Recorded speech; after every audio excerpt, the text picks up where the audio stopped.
चाय नमो नमः। सरस्वती नमस्तुभ्यं वरदे कामरूपिणी विद्यारंभम करिष्यामि सिद्धिर्भवतु मे सदा। मेरे शिव शक्ति को कोटि कोटि प्रणाम। मेरे श्रोतागणों, मैं आज आपको काल पुरुष की कुंडली बना के उसमें 12 भाव किसका 12 भाव से क्या देखा जाता है, इन 12 भाव से हम क्या क्या देखते हैं। मेरा प्रथम भाव किसका कारक है, दूसरे भाव किसका कारक है, तो इस कारक के बारे में मैं आपको बताऊंगी कि ये भाव क्या बताते हैं, इससे हम क्या देखते हैं, इस बारे में मैं आपको जानकारी दे रही हूँ। ये काल पुरुष की प्रथम कुंडली है मेष राशि की।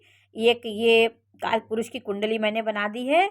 तो मैं आज आपको ये बताऊंगी कि पहला भाव जो होता है वो आपका तनु भाव होता है।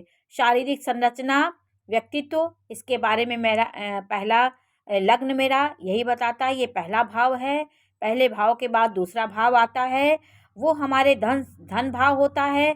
धन भाव पैतृक संपत्ति, हमारे धन को, मेरा धन किस प्रकार का होगा, मेरा पैतृक होगा, स्वयं कमाया हुआ। तो इसकी ग्रहों स्थिति के बारे में हम लोग विश्लेषण करते हैं कि धन आपका कैसे है, धन भाव का स्वामी कहाँ बैठा है। तो मैं धन भाव से हम लोग अपने धन का कि पैतृक धन का हम लोग विश्लेषण करते हैं। और तृतीय भाव वो सहज भाव होता है।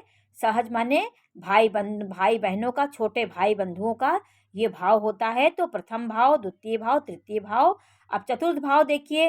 चतुर्थ भाव की स्थिति देख के हम लोग सुख भाव ये है, इससे सुख देखा जाता है कि भूमि भवन वाहन हमारे पास कितना होगा। माता का भाव है, पारिवारिक भाव है। तो चतुर्थ भाव ये है। और पंचम भाव से हम पुत्र भाव, ये संतति को दिखाता है। पुत्र भाव है, ये हमारी विद्या बुद्धि को बताता है।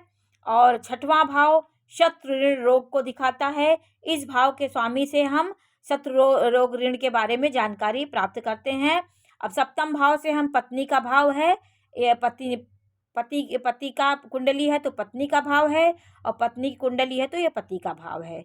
तो ये हमारे पार्टनर का भाव होता है, सीधा हमारे लग्न के सीधा ठीक सामने होता है। तो ये हमारे पार्टनर का भाव होता है। इसी से हम अपने सुख दुख, पारिवारिक जीवन में, वैवाहिक जीवन में कैसा सुख होगा, कैसा नहीं होगा, क्या दुख होगा, इस बारे में हम यहाँ से विचार करते हैं।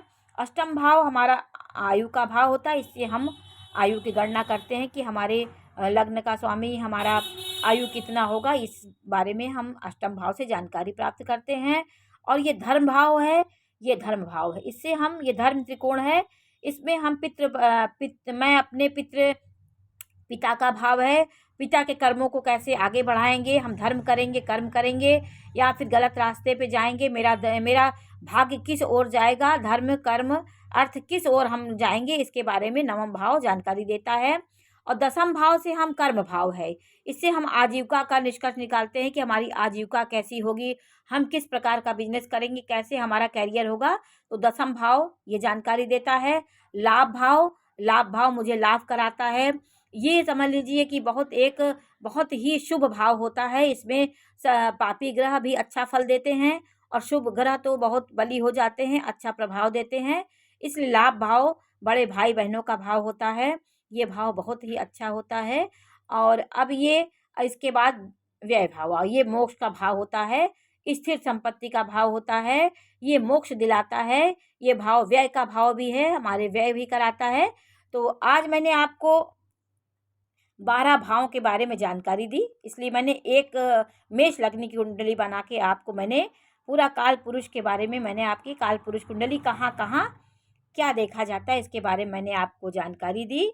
तो अब मैं आपको इन ग्रहों के कारक ग्रह कौन कौन से, इसके बारे में भी मैं आपको जानकारी दूंगी। नमस्कार।